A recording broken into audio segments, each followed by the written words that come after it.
What's up everybody, it's Gorilla Viking here, and today I'm going to be breaking down my top 4 Mount Rushmore wrestlers. These are the ones that transcended the sport, brought wrestling into the mainstream, brought it so that you could speak to your friend at a party or your work colleague and say, hey, do you know who this wrestler is? And they're like, of course I know who he is, yeah, of course. You don't have to be a wrestling fan to know who they are. These are my top 4 that made the biggest impact and really became pop culture icons. And listen guys, if you agree, please leave a like. If you don't agree, please leave a like. Maybe even subscribe if you don't mind, it would really help the channel. But for the hardcore fans, do you agree with my top 4?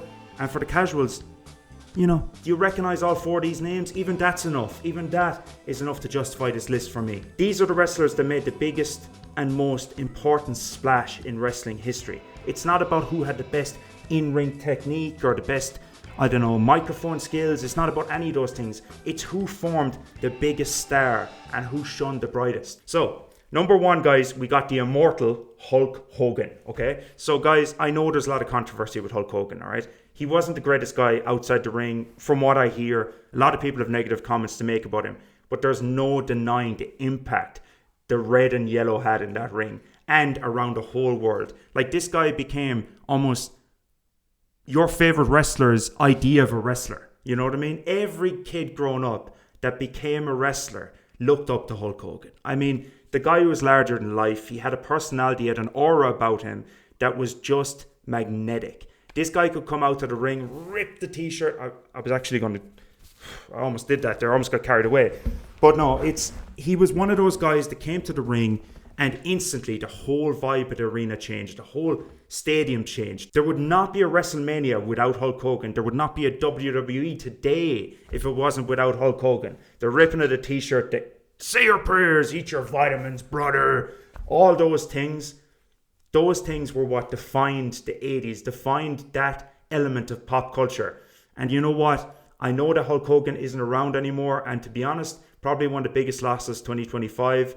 I know the guy outside the ring was extremely controversial, was involved in a lot of, terrible things, shameful things, but there's no denying that the immortal one Hulk Hogan belongs in the Mount Rushmore. And to be honest, I would find it very hard pressed to find any wrestler, any WWE legend that disagrees with that.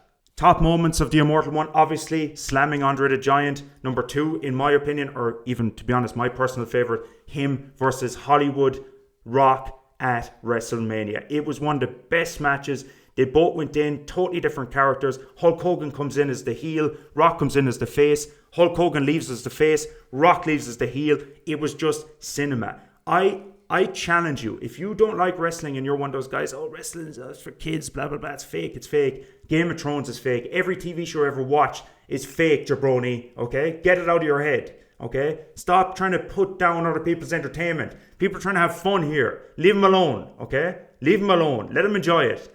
But if you can't watch Hollywood Rock versus Hollywood Hulk Hogan and you can't get goosebumps or you can't find any form of entertainment in that, I'm sorry, man. I think wrestling's not your problem. You need to go take a walk. You need to go smell the roses. You need to go take your vitamins, brother. Okay, I'm getting a bit carried away. But, guys, you have to watch that match. Anyways, moving on to my next person on this list. It's none other than... Stone Cold Steve Austin, who's coming out of Dallas, Texas. And when he comes here, he comes for 2 reasons. That's to drink some beer or whoop some ass, if you know what I'm talking about. So, that was I kind of started that not thinking I was going to do an impression, but yeah, I did. So, that is Stone Cold Steve Austin, number 2 on my Mount Rushmore. Defined the Attitude Era of WWE. Defined what it meant to hate your boss. Not that I hate my boss. I want to make that very, very clear right now. But he was in a time in WWE where there was a transitional period where you were moving from the say your prayers, eat your vitamins to drink your beer and, stick up your middle fingers. It was that era. It was the era of MTV. It was the era of reality TV. It was the era of, I suppose, edgy TV, rated R TV. And Stone Cold Steve Austin was the guy to bring that to the forefront. Who can forget the Bud Light beer truck being drove right into the arena? God, I'm even getting hoarse thinking about it. Driving right into the arena and raising hell on Vince McMahon, The Rock, Shane McMahon, One of the most iconic finishers of all time, the Stone Cold Stunner. This guy has obviously transcended the sport. Also, I think a lot of people, look to Stone Cold Steve Austin. Me, definitely, as a guy that was going bald, I was thinking, it's not that bad. You can be like Stone Cold Steve Austin. And of course, the other people who say is like, you could look like The Rock. You look like Jason Statham. I'm like, yeah, but I'm missing the 8-pack and millions of dollars in my bank account. But no, listen, I'm happy with being bald. I'm just mentioning that. As a side note, Stone Cold was one of the biggest influences for anyone that was going bald. I even tried to go T at one point. Yeah, Stone Cold has to be on that list. The irony of my next pick is that for the darkest pick of them all, the sun's after coming out and hit me in the face, all right? But number 3 has to be The Undertaker, okay? The Phenom, the man who hails from Death Valley. The Undertaker, obviously one of the biggest stars in wrestling history. My girlfriend, actually, when I first met her, I obviously told her I watch wrestling. That's almost as important as, I don't know, telling her whether you're a vegan or something like that. That's, it's a big detail. It can be a make or break, so coming out as a wrestling fan is quite hard sometimes, guys. But so I told her I like wrestling, and the first person she mentioned was The Undertaker. That was the main person she was familiar with. And obviously she was familiar with Hulk Hogan and things like that, but maybe not as familiar with Stone Cold. I don't think she had known about Stone Cold. But yeah, The Undertaker was obviously the top of that list. She knew him straight away. Just from the appearance, the iconic imagery of the long jacket, the big round hat, it was all there. And obviously as a wrestling fan and not looking from just a casual perspective, as a wrestling fan, the man had almost more than 40 years, 4 decades in WWE and wrestling in general. I mean, guys, who can forget the iconic WrestleMania streak, the one that was finally ended by Brock Lesnar, which was hugely controversial at the time. I'll always remember exactly where I was. One of my friends, Sam, another one of my friends, Robert, was sitting on the couch, and I remember I had this lasagna that you could put in the oven. Okay, it was just one of those Tesco lasagnas from back home in Ireland. Pretty good, actually. But I remember putting it into the oven, took it out, and was sitting with it on my lap. And Brock Lesnar had Undertaker up for, I don't know, was it a 4th F5? I can't remember, guys. But he got him up for the F5, splat down the mat. Paul Heyman's sitting front row. He's like, oh my God, what's going to happen? 1, 2, 3, and I wasn't even looking at the screen. So when that referee was counting, I was so sure that The Undertaker was going to win that I wasn't even looking at the screen. And I just heard the 3rd slap on the mat, and I was thinking, whoa, okay, this was a mistake. This was a botch, as we call it in wrestling. I was thinking there's no way The Undertaker has just lost his streak. But he had, and that is also part of the reason why Undertaker is a top 4 Mount Rushmore wrestler, is the ability to know when to change his character, the ability to know when to pass the torch, And you could argue, of course, Undertaker stayed in it too long near the end, suffered from a lot of injuries, but it was the passion for it that kept him in it, and also the iconic streak, the iconic imagery of the long coat and the hat, the iconic ring walks, the iconic music, all that comes together to make Undertaker my top 4 Mount Rushmore wrestlers in WWE. And all respect goes to the dead man. What a legend, what a career. And you know what? The most impressive thing about it all is he kept who he was, Mark Calloway, under wraps all that time, and is only finally able to come out now and deal with it and finally get all the stuff off his chest that he wanted to say. And that is commitment to a character that I can't even understand. Can you imagine being in character for almost 40 years? I know obviously he changed characters. He was the American Badass. He was the Phenom. He was the head of the Ministry of Darkness. There's all these different things. But to keep consistent with a character for that long is so impressive. And the in-ring ability, the ability on the microphone, although it was very limited, he didn't say much, the guy could do it. He knew what his character was. He knew what the agenda was.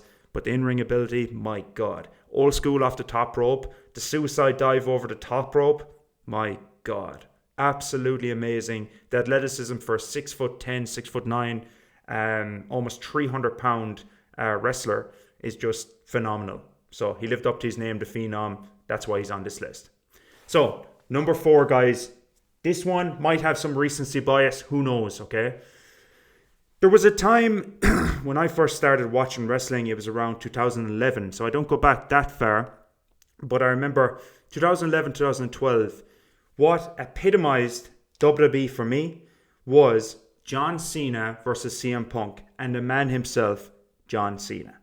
This guy came into wrestling in the early 2000s, was a complete transitionary period from, again, like Hogan to Austin. This was Austin back to a Hoganish character who's a bit more say your prayers, eat your vitamins, a bit more clear cut and a bit more, above board compared to the likes of Austin, who flipped the bird, beat up his boss, things like that.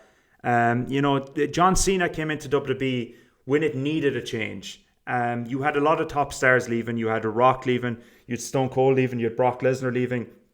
And the WWE was in a quite tricky place where they didn't really know what to do. Didn't really know who to put the flag on, And along came a guy from Newbury, Massachusetts, John Cena.